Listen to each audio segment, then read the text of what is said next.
Me enteré de la traición un martes por la tarde. En la cocina de nuestro piso en Madrid. Mientras preparaba café. Elena llegó del trabajo más tarde de lo habitual. Con el cabello recogido de cualquier manera y una excusa que no encajaba. Una reunión improvisada en la oficina. Yo ya lo sabía. Llevaba semanas observando los mensajes en su teléfono. Las salidas improvisadas. Las noches en que fingía dormir para no tocarme. Pero ese día, cuando la confronté, su respuesta fue un silencio que duró segundos eternos. Seguido de una frase que me heló la sangre: no vales lo suficiente para que me quede contigo. No vales lo suficiente. Esas palabras se clavaron en mí como un cuchillo oxidado. Lento y profundo. No gritó. No lloró. Solo me miró con una piedad fría. Como si yo fuera un error administrativo que había que corregir. Elena. Mi esposa desde hacía 15 años. La mujer con la que había construido una vida estable, un piso en Chamberí. 2 hijos en el colegio privado. Vacaciones en la Costa Brava. Había decidido que yo era prescindible. Y el hombre con el que me engañaba no era un desconocido cualquiera, era Javier. Mi socio en la consultoría que fundamos juntos tras la crisis del 2008. El mismo Javier que había estado en nuestra boda. Que era padrino de nuestro hijo mayor. En ese momento no exploté. No le pegué. No rompí nada. Me quedé allí. Con la taza en la mano. Sintiendo como algo dentro de mí se rompía sin ruido. ¿Por qué no grité? Porque gritar habría sido admitir que su traición me destruía por completo. Y aún no estaba preparado para eso. En cambio, asentí. Dije que entendía. Y me fui a la habitación de invitados. Esa noche no dormí. Me quedé mirando el techo. Repasando cada detalle de nuestra vida juntos, las risas en las cenas familiares. Los planes de jubilación en la casa de Galicia que heredé de mis padres. Los abrazos después de los malos días. Todo falso. O al menos, lo que quedaba de ello era falso. Al día siguiente, Elena pidió el divorcio. Lo hizo con calma. Como si estuviera cerrando una cuenta bancaria. Es lo mejor para todos. Dijo. Los niños lo entenderán con el tiempo. Los niños. Alejandro. De 13 años. Y Lucía. De 10. Ellos fueron los primeros en pagar el precio. Alejandro se encerró en sí mismo. Dejó de hablarme casi por completo. Lucía lloraba por las noches. Preguntando por qué mamá ya no dormía en la misma cama. Yo les dije que eran cosas de adultos. Que todo se arreglaría. Mentira. Nada se arreglaba. El divorcio fue rápido. Civilizado. Elena se quedó con el piso, argumentó que era mejor para la estabilidad de los niños. Y yo me mudé a un apartamento pequeño en Malasaña. Javier. Por supuesto. Siguió apareciendo en las reuniones de la empresa. Con su sonrisa profesional. Como si no hubiera destrozado nada. En la repartición de bienes. Perdí más de lo que esperaba, acciones de la consultoría que él manipuló para devaluar. Ahorros que Elena reclamó como compensación. Y la casa de Galicia. Esa finca familiar que mis padres me dejaron como herencia exclusiva. Quedó en disputa porque Elena alegó que había contribuido a su mantenimiento durante el matrimonio. Me sentía vacío. Por las noches. Caminaba por las calles de Madrid. Observando a las parejas felices en las terrazas. Preguntándome cómo había llegado a esto. ¿Había sido yo el problema? Demasiado absorbido por el trabajo. ¿Demasiado predecible? Me convencí de que sí. Al principio. Que merecía el abandono. Que imitar la normalidad era la única forma de sobrevivir, ver a los niños los fines de semana alternos. Pagar la pensión sin quejarme.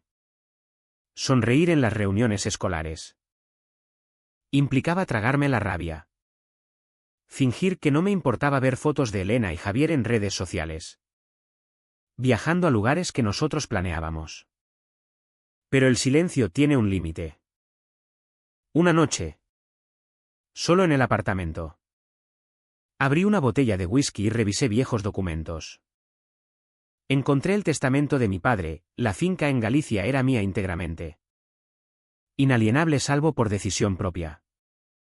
Elena lo sabía. Y aún así lo reclamaba. Javier lo sabía. Y presionaba en la empresa para que vendiera mi parte y que empezar de cero. Empezar de cero. Como si ellos no hubieran robado lo que era mío.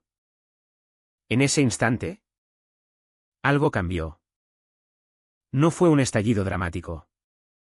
Sino una certeza fría, imitar la normalidad no salvaba a nadie. Ni a mí. Ni a los niños. Que crecían en un hogar roto por la ambición de su madre. El silencio no protegía, solo permitía que la traición se consolidara. Me di cuenta de que, si no actuaba, ellos ganarían por completo. La rabia que había reprimido empezó a transformarse en algo más calculado. No odio ciego, sino observación. Empecé a notar detalles, horarios de Javier. Debilidades financieras de la empresa. Mentiras que Elena contaba a los niños sobre mí. No sería rápido. No sería violento. Usaría las reglas del sistema que ellos tanto valoraban, la ley. La imagen pública. La moral burguesa, para desmontarlos desde dentro. Cada paso tendría un costo. Lo sabía. Perdería partes de mí mismo, la capacidad de confiar. Quizás la relación con mis hijos si descubrían la verdad. Pero el precio de no hacer nada era peor, convertirme en el hombre que no valía lo suficiente. Los meses siguientes fueron de espera. Fingí aceptar el divorcio. Incluso felicité a Elena cuando anunció su compromiso con Javier. Asistí a las cenas familiares obligadas. Sonriendo mientras ellos planeaban su boda en la finca de Galicia, esa que codiciaban como trofeo. Es perfecta para la ceremonia, dijo Elena, mirándome con desafío. Yo asentí. Claro. Si eso os hace felices. Interiormente. Planeaba. Observaba cómo Javier inflaba facturas en la empresa para beneficiarse. Cómo Elena manipulaba a los niños para que me vieran como el ausente. Cada detalle era una pieza. La venganza no sería un grito, sería un susurro prolongado. Que los ahogaría lentamente. Continué observando. Con una paciencia que me sorprendía a mí mismo. Los fines de semana con los niños se convirtieron en sesiones de escucha discreta. Alejandro, el mayor, empezó a soltar comentarios. Mamá dice que la casa de Galicia será nuestra cuando se casen. Lucía, más inocente, preguntaba por qué papá no venía a vivir con ellos de nuevo. Yo respondía con evasivas. Pero anotaba todo. La manipulación emocional de Elena era sutil. Pero efectiva, me pintaba como el villano que abandonó la familia. Ignorando que fue ella quien rompió todo. En la empresa, Javier prosperaba. Había convencido a inversores de que yo era el lastre. El conservador que frenaba el crecimiento. Propuso una ampliación de capital que diluiría mi participación si no aportaba más fondos que no tenía. Tras el divorcio, lo vi venir. Empecé a recopilar pruebas, emails antiguos donde él admitía riesgos que ahora negaba. Contratos favorables que firmó a espaldas mías. No actué aún. Esperé. La boda se acercaba. Elena y Javier la planeaban con entusiasmo público, anuncios en revistas sociales. Invitaciones a clientes importantes. Querían la finca porque simbolizaba estatus, una propiedad histórica en la costa gallega. Con vistas al mar. Heredada de generaciones. Mis padres la habían mantenido con esfuerzo, rechazando ofertas de hoteles para preservar la familiar. Para ellos, era un escenario perfecto para su nueva vida. Yo fingí cooperación. Usadla. Por los niños. Dije en una cena tensa. Elena me miró suspicaz. Pero Javier sonrió. Triunfante. Gracias. Socio. Sabía que lo entenderías. Socio. La palabra me revolvió el estómago. Interiormente, el conflicto crecía. Hubo noches en que dudé, ¿valía la pena? Los niños sufrirían si todo explotaba. Me convencí de parar varias veces, imaginando una vida en paz, lejos de ellos. Pero luego recordaba la frase de Elena, no vales lo suficiente.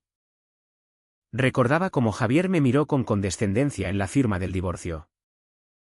La rabia volvía. Más fría cada vez. Empecé el primer paso sutil, contacté a un abogado especializado en herencias y sociedades. Confirmó que la finca era mía sola, protegida por el testamento. Podía bloquear su uso. Pero eso alertaría. Mejor manipular. Sugerí reformas para la boda, contraté obreros que, por error, retrasaron trabajos esenciales. Elena se quejó. Pero lo atribuí a la burocracia gallega. Al mismo tiempo, sembré dudas en la empresa. Envié anónimos a inversores con extractos de cuentas manipuladas por Javier. Nada directo. Solo preguntas inocentes que plantaban semillas. Javier empezó a ponerse nervioso, cometiendo errores. El costo emocional era alto. Perdí peso. Dormía poco. Los niños notaban mi distancia. Alejandro me acusó de no interesarme por su vida. Me dolía. Pero seguía. Me convencía, esto era por ellos. Para que vieran la verdad algún día. La boda se celebró. A pesar de los retrasos. Fue suntuosa. Con cientos de invitados. Yo asistí. Como padre de los niños. Vi a Elena radiante. A Javier orgulloso. Brindé por ellos. Con una sonrisa que me costó todo. Esa noche, en la finca, planté la siguiente pieza, dejé documentos olvidados en el despacho. Pruebas de irregularidades fiscales de Javier. Días después, la inspección llegó. Javier culpó a errores administrativos. Pero el daño estaba hecho. Inversores se retiraron. Elena empezó a discutir con él. Según contaban los niños. Yo esperaba. Observando cómo su mundo perfecto se agrietaba. El precio, me sentía más solo. Más calculador. Ya no era el hombre ingenuo. Pero seguía adelante. No había vuelta atrás. La grieta se amplió. Javier perdió contratos clave, la empresa tambaleaba. Elena, acostumbrada al lujo, empezó a presionar, arregla esto. O no podremos mantener el estilo de vida. Él culpaba al mercado. Pero yo sabía que mis semillas habían germinado. Las inspecciones fiscales revelaron irregularidades que lo señalaban directamente.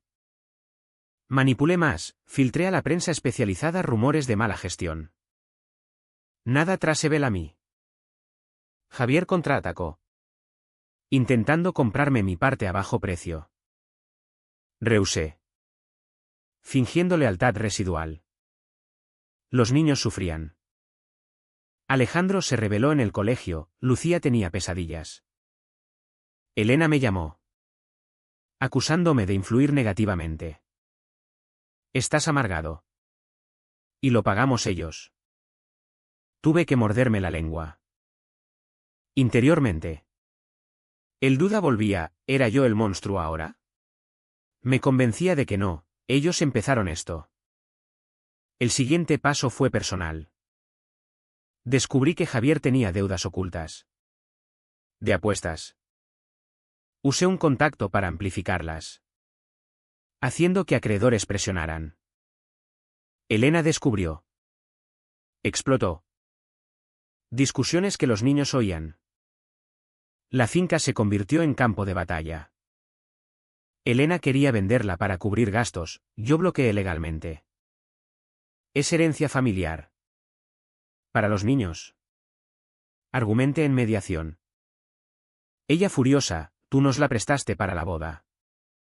El costo, perdí amigos comunes. Que tomaron partido por ellos. Me aislé más. Pero la transformación era irreversible, la venganza me consumía. Pero también me daba propósito. Javier intentó reconciliación falsa, olvidemos el pasado. Socios de nuevo. Rechacé. Plantando la trampa final, propuse auditoría externa. Sabiendo que encontraría. Cuando llegó el informe. Lo incriminaba todo. Javier enfrentó demandas, Elena. El colapso de su sueño. Yo observaba. Frío. Los niños me preguntaban por qué todo era caos. No respondía la verdad. Aún no. El colapso fue inevitable. Javier fue apartado de la empresa, demandas por fraude lo acorralaron. Elena, sola con las deudas. Pidió ayuda familiar que no llegó. La finca, bloqueada por mí, se deterioró sin mantenimiento. Manipulé el clímax, revelé a los niños. Con cuidado. Partes de la verdad. Documentos que encontraron. Mostrando mentiras de su madre. Alejandro confrontó a Elena, Lucía se alejó. Elena me odió abiertamente, me has destruido. Yo, tú empezaste. El precio alto, los niños traumatizados. Relación rota conmigo también. Dudé mucho, ¿había ido lejos? La rabia dijo que no. Javier huyó a Latinoamérica. Arruinado. Elena vendió el piso. Mudándose a algo modesto. Yo recuperé la empresa. La finca. Pero vacío. La venganza satisfacía. Pero inquietaba, ¿quién era yo ahora? La ruina de ellos fue completa.